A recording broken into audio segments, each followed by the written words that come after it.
Welcome back to AutoCrit's Coffee Break. My name is Bekah Brinkmeier, and I am your host, the best-selling romance author, author coach at AutoCrit, writing instructor, and wearer of so many different hats. One of my hats is hosting this segment, which is one of my favorite things to do because I get to sit down with our AutoCrit Pro community and I get to be nosy and find out what everyone is up to. Without further ado, allow me to welcome Blake to our show. Hi, Blake. Hi, Becca. How are you? I am doing so well today. It's a beautiful sunny day here on the West Coast, so I cannot complain. Let's get into it. Who Okay. is Blake the author? What inspires you and what genre do you write in? What inspires me is actually a lot of nature and historical elements. The novel that I've just finished editing was inspired actually by a place called Longwood Gardens in Philadelphia, outside of Philadelphia, Pennsylvania. And it was originally owned by the DuPont family. And I would go visit there quite frequently when I lived near that area. And um, one day I was walking around there and I was imagining myself as the heiress of the DuPont family and what I would feel, how I would feel about the fact that what was once a private estate is now a public estate.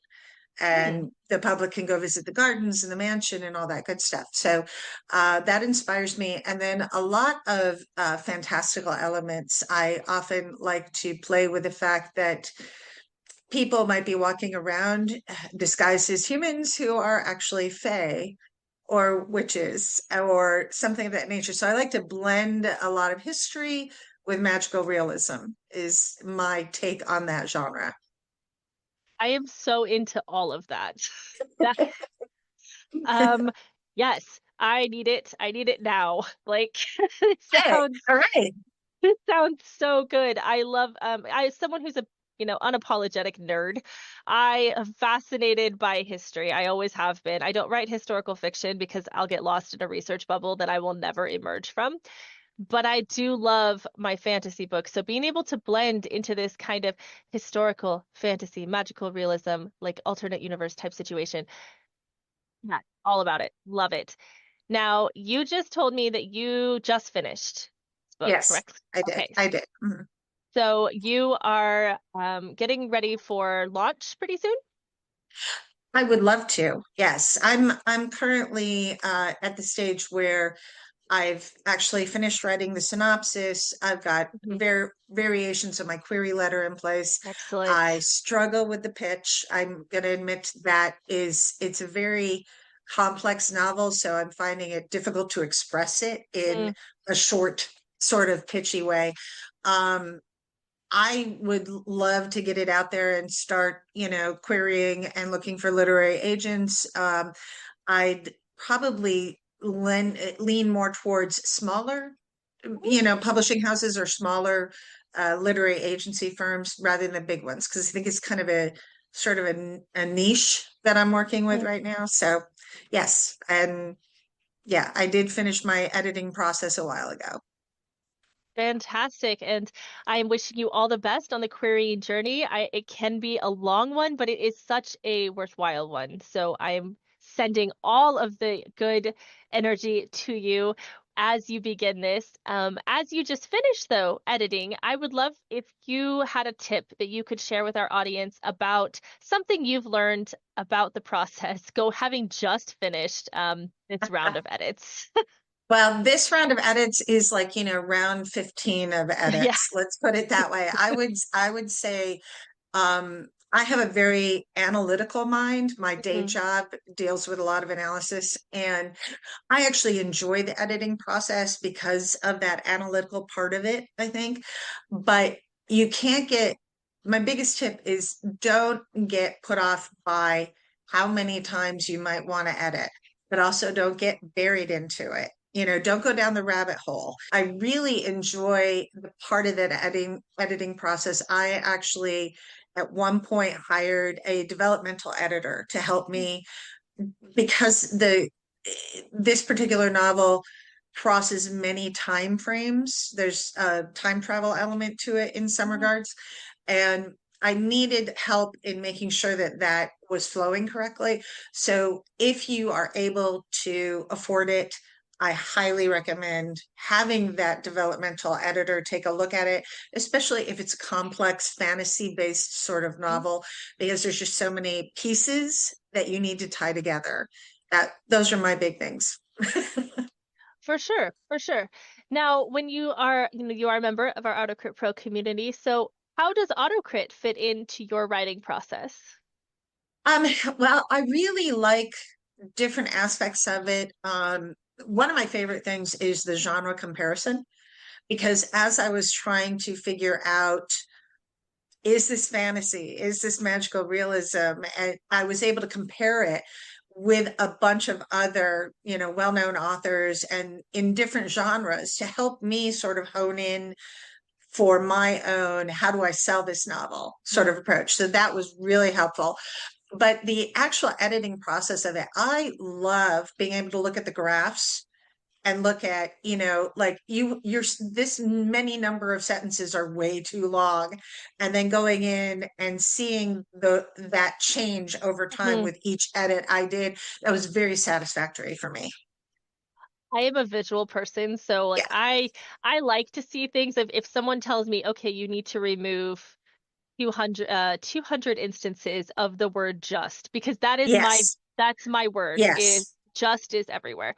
Um, and then I reduce that and I get to see it go down. I don't know why. It's like the same thing when I check things off of a checklist, right? It's Yeah. just very satisfying And and validating. I find that that is, while that part of the process can be very mechanical, Mhm. it is very satisfying. And once you get that out of the way, you're like, oh yeah, this is a much tighter sentence. This is a much more cohesive paragraph. I Mm. see what they were saying. I learned so much by using the AutoCrit tools like we're talking about, just to get my writing being better. Mm. I've always thought I was a good writer. I love grammar. I love all of that. But being able to see it get better and better just by using the tools was huge for me. I agree. And I think that's something that I always like to emphasize is that it sets us apart from different other platforms in that we don't change your work. We No. actually make you go in and do it yourself so that when it tells me that I have too many adverbs, but I'm in a dialogue heavy section of my book and I have very conversational, informal language where people do use adverbs when they speak, Right, right. then this is the time where I get to decide. Does that adverb need to stay there because it's adding a level of realism to this conversation, Mhm. or was I just typing along my merry way and just decided to sprinkle in adverbs Yeah. um yeah, so I think that that's really important because it does make you a stronger writer with each time because you're able to learn, oh, maybe that's how I structure this. And I really like what you said about you have the control Hmm. as the author.